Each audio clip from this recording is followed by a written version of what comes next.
말씀을 읽겠습니다. 모니터 볼륨 조금만 올려주시고요. 마태복음 22장 1절에서 14절까지, 마태복음 21장 14절에서 마태복음 21장 1절에 14절까지 한 목소리로 읽어보겠습니다. 혹시 성경이 없으신 분들은 여기 PPT에 성경이 뜨니까 같이 읽어보겠습니다. 시작. 예수께서 다시 비유로 대답하여 이르시되, 천국은 마치 자기 아들을 위하여 어떤 임금과 같으니 그 종들을 보내어 그 청한 사람들을 혼인잔치에 오라 하였더니 오기를 싫어하거늘 다시 다른 종들을 보내며 이르되, 청한 사람들에게 이르기를 내가 오찬을 준비하되 나의 소와 살찐 짐승을 잡고 모든 것을 갖추었으니 혼인잔치에 오소서 하라 하였더니 그들이 돌아보지도 않고 한 사람은 자기 밭으로 한 사람은 자기 사업하러 가고 그 남은 자들은 종들을 잡아 모욕하고 죽이니 임금이 노하여 군대를 보내어 그 살인한 자들을 진멸하고 그 동네를 불사르고 이에 종들에게 이르되, 혼인잔치는 준비되었으나 청한 사람들은 합당하지 아니하니 네 거리 길에 가서 사람을 만나는 대로 혼인잔치에 청하여 오라 한데, 악한 자나 선한 자나 만나는 대로 모두 데려오니 혼인잔치에 손님들이 가득한지라. 임금이 손님들을 보러 들어올새 거기서 예복을 입지 않은 한 사람을 보고 이르되, 친구여 어찌하여 예복을 입지 않고 여기 들어왔느냐 하니 그가 아무 말도 못하거늘 임금이 사환들에게 말하되 그 손발을 묶어 바깥 어두운 데 내 던지라. 거기서 슬피 울며 이를 갈게 되리라 하니라. 청함을 받은 자는 많되 택함을 입은 자는 적으니라. 아멘. 사람이 어떻게 천국에 들어갈 수 있을까요? 인간이 어떻게 천국에 들어갈 수 있을까요? 먼저 그것을 알기 전에 여러분은 어떤 과정을 통해서 미국에 오시게 되었어요? 다 스토리가 있을 것 같습니다. 저 이야기 조금 해드리려고 합니다. 저는 20년 전에 유학을 결정하고 미국에 들어오기 위해서 상당히 많이 애를 썼던 적이 있었습니다. 유학을 가야겠다 하는 생각을 가진 후에 제일 먼저, 그 당시에 정보가 좀 없어가지고 유학원을 찾아갔습니다. 그래 가서 상담을 하게 되었는데, 상담자가 몇 가지 질문을 저에게 던졌습니다. 이런저런 질문을 던진 다음에 목사님은 비자가 안 나옵니다 라고 무시하듯 말했습니다. 깜짝 놀라서 왜 그러냐고 물었더니 5가지 이유를 말해줬습니다. 비자 안 나오는 이유 5가지를 말해줬습니다. 첫째로는 한국에 집이 없다는 거예요. 저는 그 당시에 집이 없었습니다. 두 번째로는 은행에 예치된 돈이 없다는 것이에요. 세 번째로는 토플 점수가 없다는 거예요. 네 번째로는 나이가 많다는 거예요. 그 당시에 저 나이가 41살이었습니다. 5번째는 목사이기 때문에 안 나온다는 것이에요. 그 말을 듣는 순간에 충격과 낙심에 빠졌습니다. 그분이 저를 위로한답시고 하는 말이, 나 같은 조건을 가진 사람들은 미국에 눌러 앉을 가능성이 높다고 대사관에서 판단을 해서 비자를 안 내주는 거니까 그냥 이해하시오, 이런 식으로 말했습니다. 저는 유학원을 나오면서 굉장히 낙심이 됐습니다. 왜냐하면 9.11 사태 다음 해여가지고 들려오는 소문이 비자하다가 잘 안 나온다, 이런 소문이 굉장히 바다였습니다. 그런데 유학원 상담자조차도 목사님은 비자 안 나옵니다, 이 말을 듣고 나올 때 굉장히 낙심이 되었습니다. 포기해버릴까? 가지 말까? 온갖 생각을 하다가 가야겠다, 한번 결심했으니까 가야지. 그래서 5가지 불가능의 조건을 바꾸기로 결심했습니다. 은행에서 돈을 빌려서 집을 샀습니다. 지금 생각 아주 바보 같은 짓이었어요. 근데 어쨌든 은행에 가서 돈을 빌려서 작은 집을 샀습니다. 돈 많은 외사촌 형에게 찾아가서 상당히 큰 돈을 빌려서 은행에 예치를 하고 내 은행에 예치금이 이렇게 있습니다 하는 것을 만들었습니다. 토플 점수를 위해서 강남 YBM을 끊었습니다. 사람들은 내가 그 학원의 원장인 줄 알았습니다. 그리고 나머지 두 가지 조건이 문제였습니다. 나이가 많은 것하고 목사라는 신분 때문에 굉장히 마음속에 무거웠습니다. 이건 내 힘으로 바꿀 수 없는 거잖아요. 나이를 20살로 돌릴 수도 없는 것이고 내가 유학 가겠다고 목사의 직분을 던져버릴 수도 없잖아요. 그래서 이 두 가지는 하나님께 맡기기로 했습니다. 그리고 그때부터 기도하면서 하나님께 매달리기 시작했습니다. 그리고 어느 날 이제 대사관에 인터뷰하는 날이 잡혀서 약간 두려움 속에서 혹시 안 되면 어떨까 하는 온갖 생각 속에서 인터뷰에 응했습니다. 순적하게 됐습니다. 할렐루야. 내 기분이 안 좋아요? 내가 순적하게 된 게 그렇게 기분이 안 좋아요? 순적하게 됐습니다. 단 아무것도 안 물었습니다. 그냥 잘 갔다 오시오. 이게 전부였습니다. 그렇다면 제가 그토록 가고 싶어서 노력한 미국과 비교할 수 없는 영광스러운 천국에 들어가려면 무엇이 필요할까요? 여러분 앞으로 배우게 될 거예요. 천국은요, 미국 같은 나라가 아니에요. 천국은 나 같은 사람이 유학 오기 위해서 동경하는 그런 세계와는 비교할 수 없는 영광스러운 세계입니다. 그럼 그 나라 들어가려면 뭐가 필요하냐는 것입니다. 오늘 읽은 성경 본문에서 그것을 아주 분명하게 알려줍니다. 어떻게 천국 들어가는지를 아주 명료하게 알려줍니다. 예수님은 오늘 본문 전까지 천국에 들어갈 수 없는 사람들에 대해서 말했습니다. 그것이 첫째로 무화과 나무를 저주한 사건을 통해서 말씀했고, 두 번째로는 두 아들의 비유를 통해서 말씀했고, 세 번째는 악한 농부들의 비유를 통해서 말씀했습니다. 그런 후에 오늘 본문에서 자연인인 인간, 엄마 뱃속에서 태어나서 한 번도 본어개인을 해본 적이 없는 자연인인 인간이 어떻게 영광스러운 천국에 들어갈 수 있는지를 또 다른 비유를 통해서 아주 분명하게 말씀했습니다. 비유. 여러분이 이해하면 이그젬플 하나 들었다 이 말입니다. 그것이 오늘 22장 1절과 2절 말씀인데, 예수께서 다시 비유로 대답하여 이르시되 천국은 마치 자기 아들을 위하여 혼인잔치를 베푼 어떤 임금과 같으니 라고 되어 있습니다. 자, 먼저 천국을 무엇에 비유했습니까? 천국을 자기 아들을 위해서 혼인잔치를 베푼 어떤 임금과 같다라고 소개했습니다. 이 비유를 통해서 우리 인간이 어떻게 천국에 들어가게 되는지를 아주 분명하게 말씀하고 있습니다. 그렇다면 우리는 마땅히 그 원리가 무엇인지를 똑똑히 관찰하고 알아야 됩니다. 나는 여러분들을 절대 무시해서 하는 말이 아닙니다.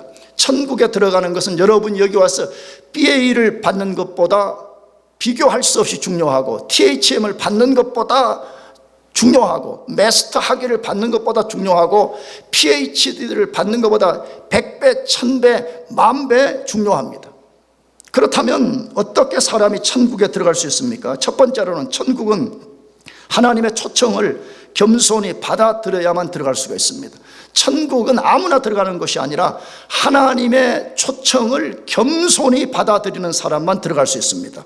예수님은 천국을 무엇에 비유했습니까? 다시 1절과 4절을 읽어보면 예수께서 다시 비유로 대답하여 이르시되, 4절 2절도 한 번 더, 천국은 마치 자기 아들을 위하여 혼인잔치를 베푼 어떤 임금과 같으니, 4절 다시 다른 종들을 보내며 이르되 청한 사람들에게 이르기를 내가 오찬을 준비하되 나의 소와 살찐 짐승을 잡고 모든 것을 갖추었으니 혼인잔치에 오소서 하라 하였더니 라고 되어 있습니다.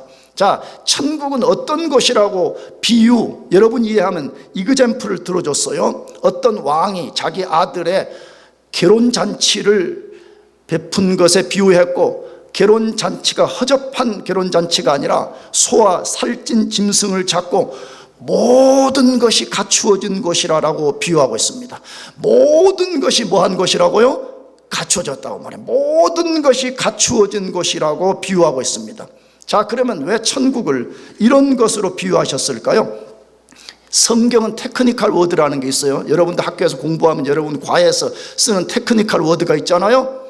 성경에도 테크니컬 워드가 있는데 성경에서 천국을 혼인잔치에 주로 많이 비유를 해요. 근데 혼인잔치는 뭐에 대한 상징이냐? 충만한 기쁨이에요. 우리도 그러잖아요. 우리 자신이 결혼을 하든지 우리 친구가 결혼할 때 결혼식에 가면 그게 얼마나 기쁨이 있어요. 설렘이 있어요. 천국은 바로 기쁨이 충만한 곳이라는 것이에요. 나가서 단순한 웨딩만 펼쳐지는 것이 아니라 모든 것이 갖추어져서 결핍이 없는 곳이라고 말합니다. 모든 것이 갖춰져서 결핍이 없다고 말해요. 정확하게 우리는 이런 나라가 어떤 나라인지 현재는 알 수가 없습니다. 왜냐 그러면 우리가 발을 딛고 사는 이 세상은 이러한 나라가 전혀 없기 때문에, 이런 상황이 전혀 없기 때문에 우리는 그 세계를 완벽하게 이해할 수는 없습니다. 그러나 다만 우리가 유추해 볼 수가 있습니다. 인간이 땅에서 기쁨을 잃고 고통을 당하는 이유가 무엇인가를 통해서 우리가 천국의 완전함을 그려볼 수가 있습니다. 여러분, 왜 사람들이 기쁨을 잃어버리죠? 왜 고통을 당하게 되죠? 성경은 말합니다. 죄와 그로 인한 결핍 때문이라고 말합니다. 죄 때문이에요. 그런데 죄가 만들어내는 결핍 때문에 기쁨을 잃고 고통을 당한다고 말하고 있습니다. 그래서 우리가 질병에 걸리는 것이에요. 여러분, 우리가 결핍이 없고 완전하다면 질병에 걸리지도 않는 거죠. 왜 가난해져요? 말 그대로 죄와 결핍 때문에 가난해지는 거예요.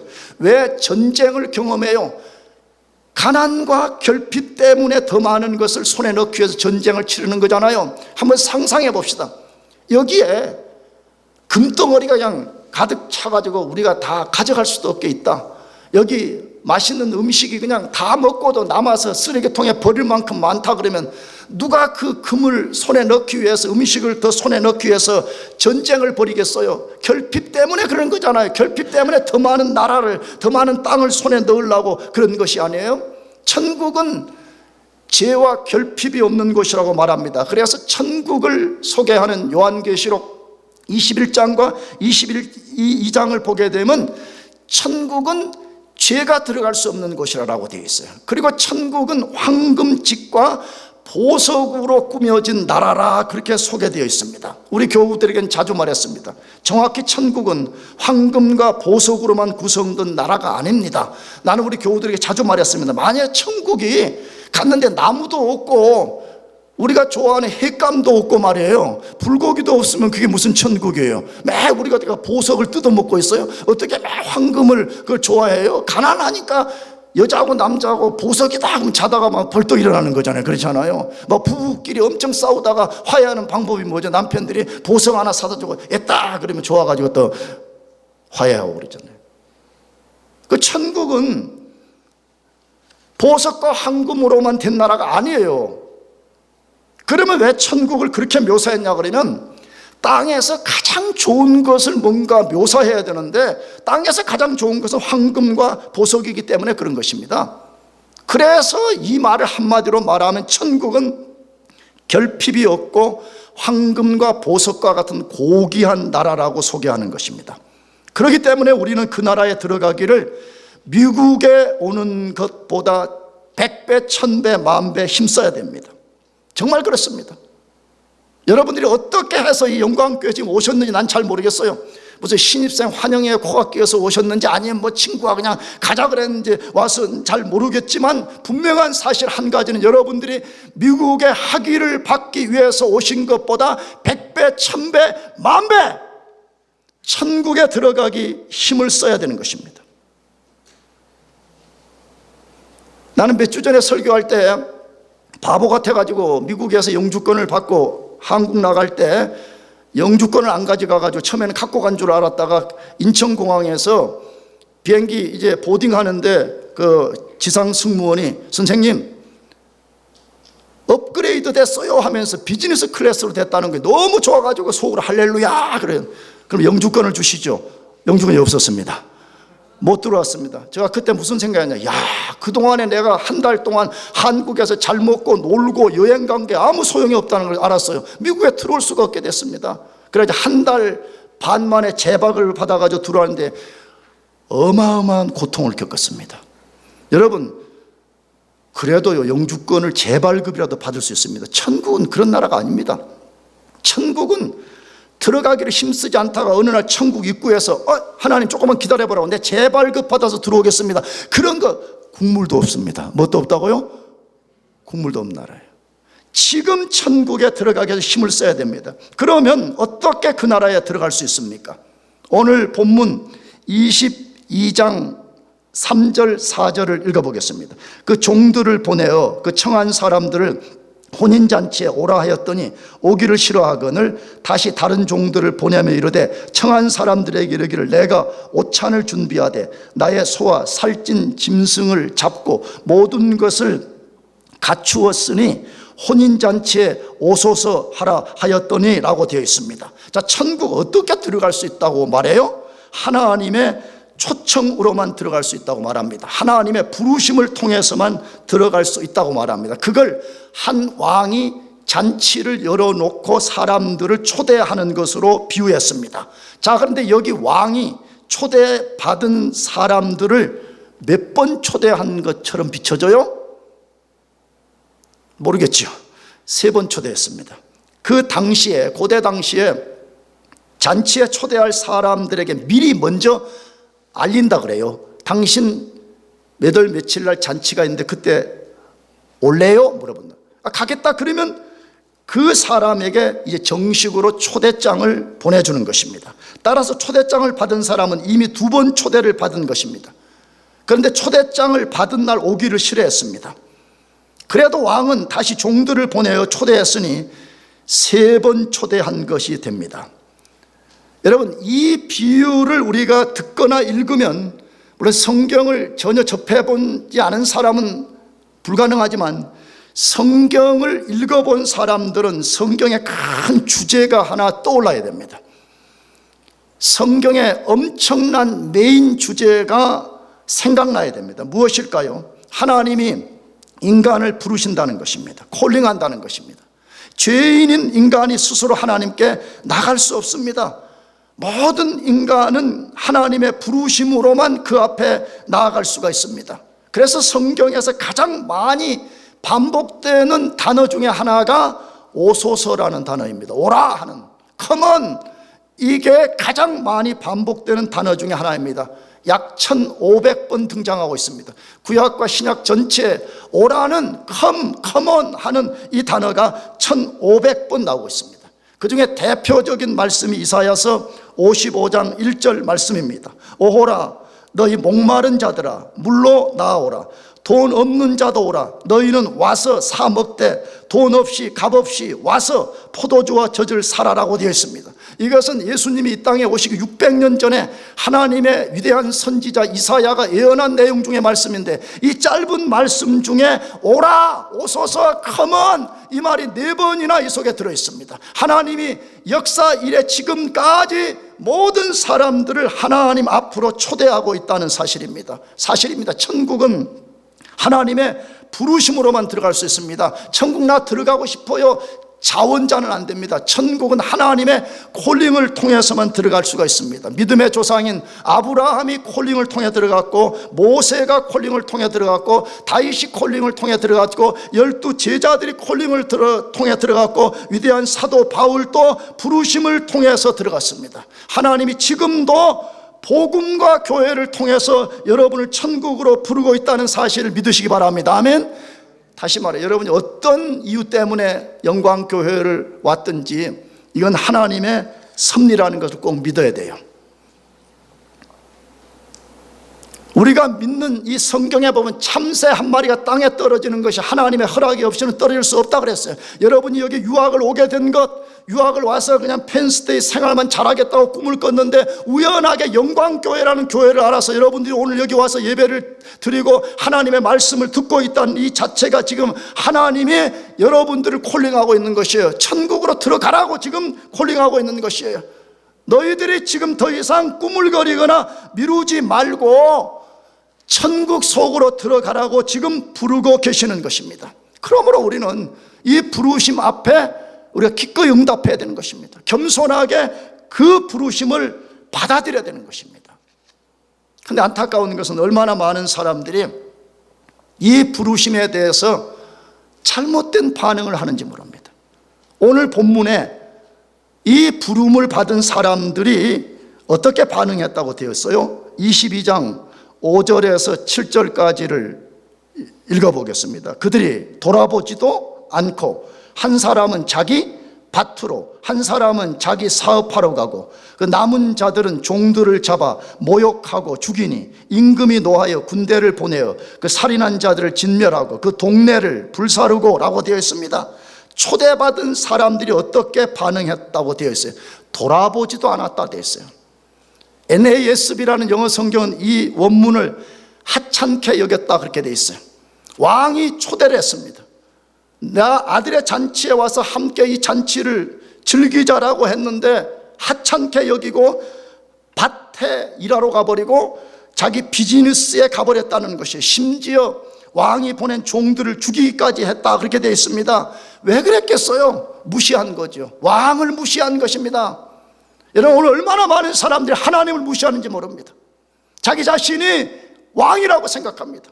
자기 자신이 하나님이라고 생각합니다. 하나님이 여러분을 불쌍히 여겨서 진멸시키지 아니하고 하나님 나라로 들어가라고 말하는데 그 하나님을 업신여겨버립니다. 하나님의 나라는 내 학위보다 안 중요하다는 거예요. 내가 여기 BA를 받는 게 중요하고 마스터를 받는 게 중요하고 PhD를 받는 것이 중요하고 아메리칸 드림을 이루는 것이 중요하지 천국에 뭐가 중요하냐는 것이에요. 그런 것은 개나 소나 주라 이거잖아요. 그러니까 왕의 간절한 초대를 거절해버리고 그냥 밭에 가버리고 비즈니스 가버리고 심지어는 왕이 보낸 종들을 죽임으로써 하나님을 적극적으로 대적했다고 말하고 있어요. 지금도 그렇습니다. 저는 너무 마음이 아픕니다. 저는 뭐 유명한 목사도 아니고 여기서 수천 년을 목회한 것도 아니지만 수많은 여러분의 선배들이 수천 명이 지나갔습니다. 정말입니다. 과장합니다. 내가 15년째 목회하는데 수천 명이 지나갔고 수많은 학위를 꿈꾸고 온 사람들이 지나갔고 수많은 교수들이 지나갔고 수많은 지성인들이 여기 지나갔습니다. 그 가운데 얼마나 많은 사람들이 하나님과 하나님의 초청을 업신여겨버립니다. 너무 마음이 아픕니다. 나는 가장 마음이 아픈 게 뭐냐 그러면 하나님 나라에 들어갈 뻔했다가 못 들어가고 학위만 받고 떠나버린 사람들을 만날 때 전 너무 마음이 아픕니다. 진짜 천국 문에 가까이 이르렀다가 조금만 하면 들어갈 수 있었는데 들어가지 못한 사람들을 볼 때 얼마나 마음이 아픈지 모릅니다. 그러면 하나님의 초청을 거절한 이 사람들의 종국 결과는 어떻게 된다고 말해요? 진멸입니다. 왕이 군대를 보내서 거절하고 적극적으로 대적한 자들을 다 죽였다 그렇게 되어 있습니다. 이건 무슨 이야기라고 지난주에 말씀드렸죠? 첫째는 이스라엘 역사를 보여주는 것입니다. 이스라엘이 하나님을 거부해버렸습니다. 원래 이스라엘은 하나님의 백성 노릇하라고 부름받았는데 하나님을 끝까지 거절하게 될 때 하나님이 AD 70년에 로마의 장군 티토스를 보내가지고 그 티토스가 완전히 이스라엘을 함락시키고 마지막 남은 예루살렘과 성벽을 둘러싸고 그 안에 100만 명을 죽였다고 되어 있습니다. 유대의 역사가 요세푸스의 기록에 의하면 두려움을 느낀 이스라엘 백성들이 예루살렘 도시에 다 집결이 되는데 그 수가 100만에 이르렀다고 되어 있습니다. 그런데 로마의 티토 장군이 군대를 명령 내려서 100만 명을 다 죽여버렸다고 그렇게 되어 있습니다. 역사는 하나님 자신을 계시하는 수단이라고 제가 말씀드렸습니다. 역사를 보고도 배우지 않은 사람들은 언젠가 피를 흘려야 되는 것입니다. 하나님이 역사를 통해서 우리들에게 분명하게 말씀함에도 불구하고 이 역사의 교훈을 듣기를 거절하는 사람들은 그 자신이 피를 흘려야 되는 것입니다. 이스라엘 백성만 진멸된 것이 아니라 성경은 말합니다. 하나님의 초청을 거절한다면 우리도 언젠가 그렇게 될 것이라고 말하고 있습니다. 사랑하는 교우 여러분들, 사랑하는 이곳을 찾아온 여러분들, 겸손히 하나님의 부르심에 응답하시고 부르심을 받아들이시기를 축복합니다. 두 번째로, 천국 어떻게 들어갈 수가 있습니까? 천국은 하나님이 나눠주신 의의 옷을 입어야만 들어갈 수가 있습니다. 천국은 하나님이 나눠주신 의의 옷을 입어야만 들어갈 수가 있습니다. 다시 천국은 부름을 받아야 될 뿐만 아니라 동시에 잔치를 배설한 왕이 나눠준 의의 옷을 입어야만 들어갈 수가 있습니다. 초청을 거절한 사람들을 그 왕이 진멸시켜버렸습니다. 그런 다음에 그 왕은 어떻게 했다고 소개되어 있습니까? 22장 8절에서 13절까지 읽어보겠습니다. 이에 종들에게 이르되 혼인잔치는 준비되었으나 청한 사람들은 합당하지 아니하니 내 거리 길에 가서 사람을 만나는 대로 혼인잔치에 청하여 오라 한데 종들이 길에 나가 악한 자나 선한 자나 만나는 대로 모두 데려오니 혼인잔치에 손님들이 가득한지라. 임금이 손님들을 보러 들어올새 거기서 예복을 입지 않은 한 사람을 보고 이르되 친구여 어찌하여 예복을 입지 않고 여기 들어왔느냐 하니 그 아무 말도 못하거늘 임금이 사환들에게 말하되 그 손발을 묶어 바깥 어두운 데 내던지라. 거기서 슬피 울며 이를 갈게 되리라 하니라 라고 되어 있습니다. 왕은 종들에게 잔치 자리를 또 다른 사람들, 즉 악한 자나 선한 자들을 초대해서 채우겠습니다. 이스라엘 백성은 합당하지 못하다고 선언하지. 이제 너희가 나가서 모든 이방인들 중에서 악한 자나 부도덕한 자나 자기 스스로 선하다고 여기는 자나 무조건 다 그들을 초청해서 채우라고 했습니다. 종들이 그렇게 했습니다. 드디어 잔치자리에 사람들이 가득 찼습니다. 왕이 손님들을 둘러보러 나왔습니다. 쫙 둘러보는데 예복을 입지 않은 한 사람을 발견했습니다. 왕이 물었습니다. 어찌하여 예복을 입지 않았냐고 물었습니다. 그 사람이 유구무원이라고 했습니다. 이 말이 굉장한 시사하는 게 크지요. 아니 나는 갑자기 와가지고 옷이 없어요. 갑자기 초대받아가지고 뭐 어쩌고 저쩌고 할 수 있는데 이 사람이 뭐라고 했다고요? 유구무원. 무슨 말이에요? 입이 있으면 할 말이 없어서 아무 말을 못했다 이 말이잖아요. 자, 그렇다면 도대체 이 말 속에 뭐가 들어있냐는 것이죠. 왜 그렇죠?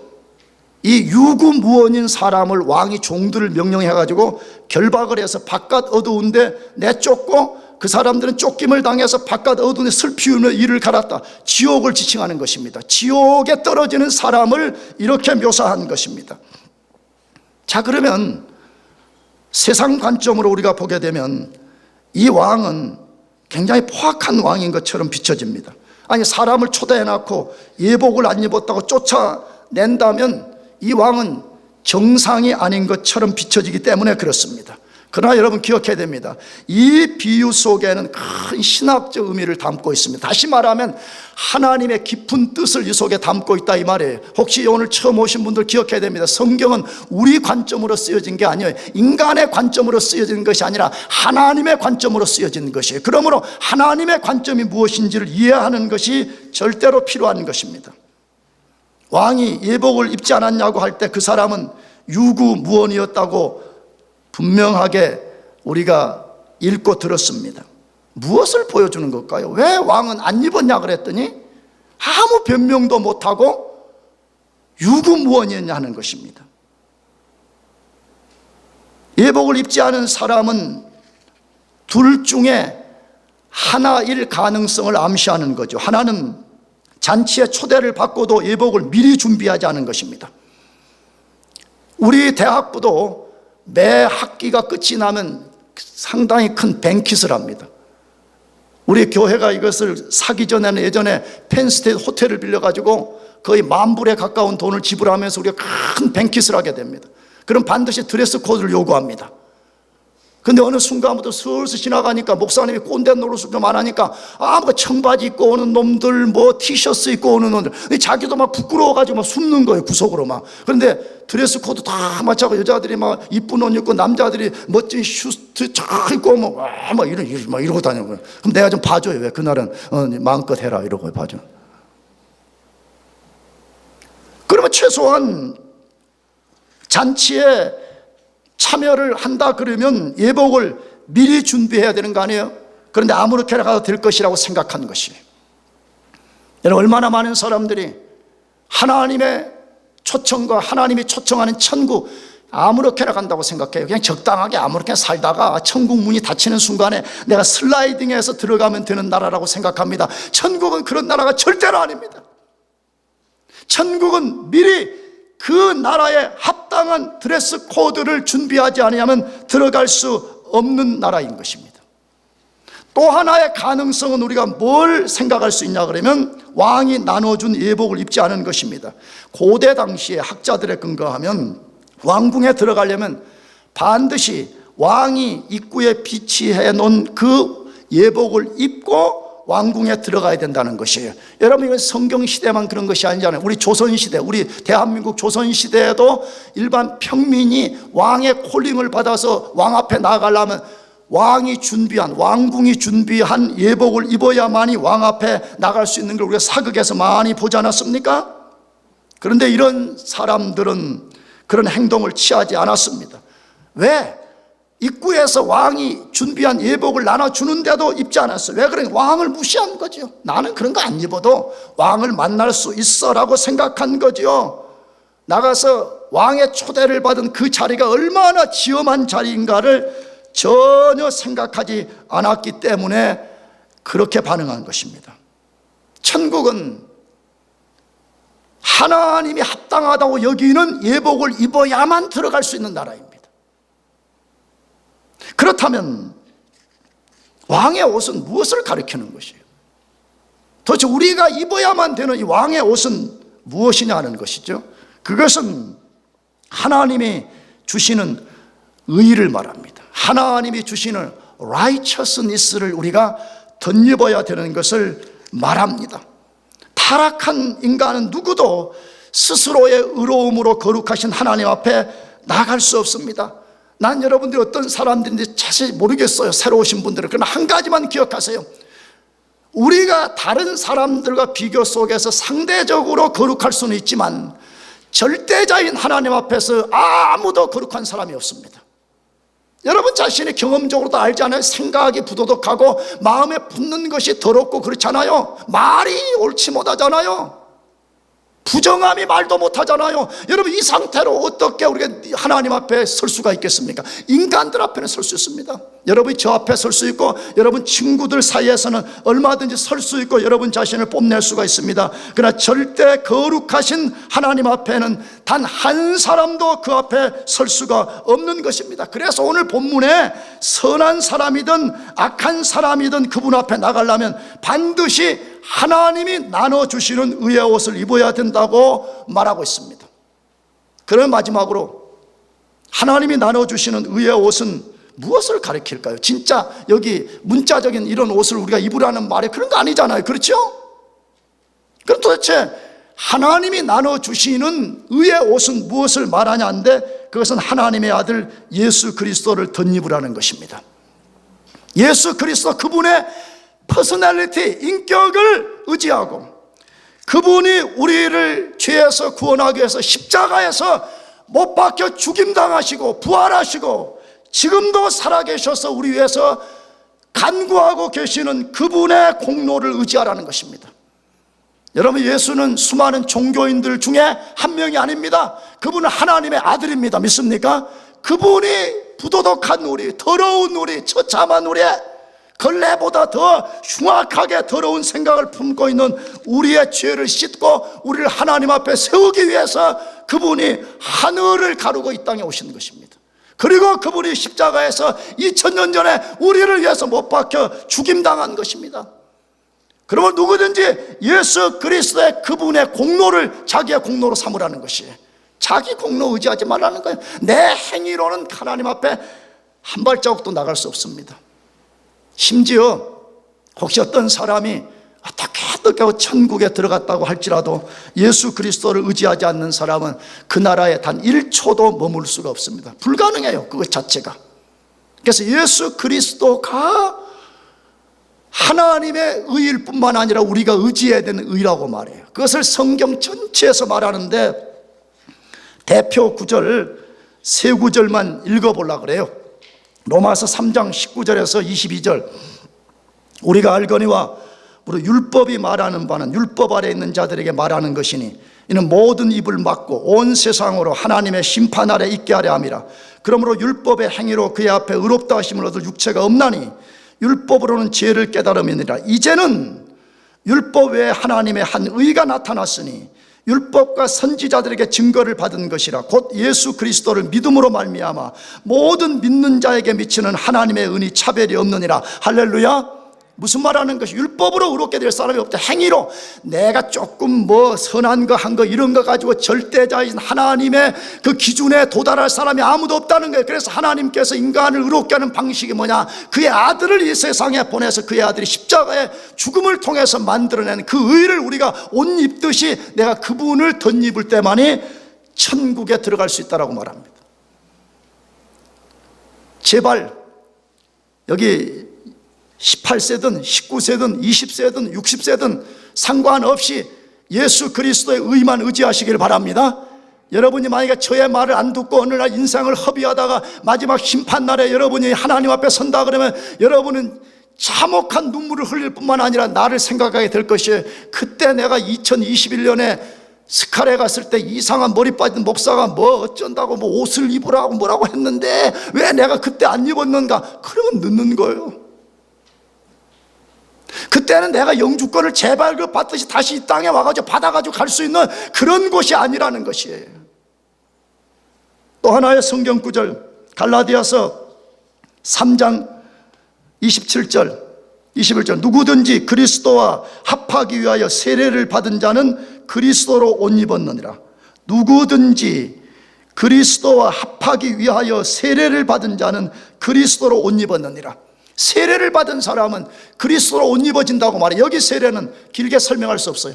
물세례 받는 거 말하잖아요. 무슨 모태신앙입니다, 천주교 다녔습니다, 뭐 무슨 물세례 받았습니다. 아니 그런 거 말하는 거 아니에요. 물세례로 구원받는 거 아니에요.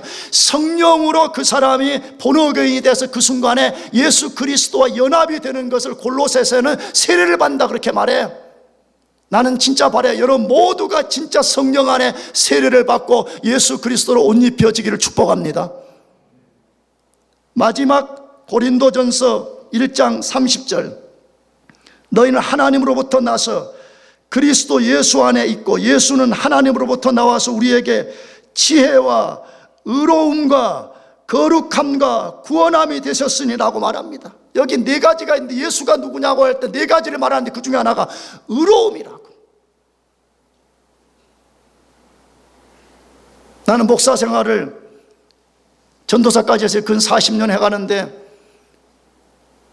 여러분이 볼 때 목사 그러면 무지하게 거룩한 것처럼 보이지만 나는 아니에요. 진짜 난 나름 거룩하게 살아보려고 나름 애를 쓰고 있지만 그러나 순간순간 무너지고 순간순간 내가 얼마나 더럽고 추악하고 음란하고 부정하고 거짓말쟁이고 사기꾼이고 또 사기도 쳤어요. 최근에 누구 성도 밥 사준다 그래가지고 지갑이 없다고 당신이 내라고 사기잖아요.